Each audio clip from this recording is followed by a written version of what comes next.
नमस्कार, बी न्यूज मध्ये आपलं स्वागत। मी गायत्री कुलकर्णी। सुरुवातीला एक नजर दिवसभरातील ठळक बातम्यांवर। साखरेच्या निर्यातीवर 30 सप्टेंबर 2026 पर्यंत बंदी। केंद्र सरकारचा मोठा निर्णय, साखर वर्तुळात खळबळ।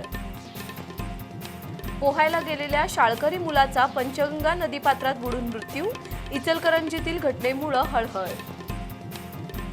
शैक्षणिक पात्रता आणि वयाची सवलत घेणाऱ्या राखीव प्रवर्गातील उमेदवारांची आता खुल्या प्रवर्गात नियुक्ती होणार नाही। राज्य मंत्रिमंडळाचा महत्त्वपूर्ण निर्णय। धर्मवीर छत्रपती संभाजी महाराजांची जयंती विविध उपक्रमांनी साजरी। विविध संस्था संघटनांकडून शंभूराजांच्या स्मारकाचं पूजन, जयघोष आणि मिरवणूक। आणि केंद्रीय निवडणूक आयोगानं मतदार यादीच्या SIR मोहिमेचा तिसरा टप्पा केला जाहीर। महाराष्ट्रात 30 जून ते 29 जुलै दरम्यान पडताळणी, तर 7 ऑक्टोबरला होणार अंतिम मतदार यादी।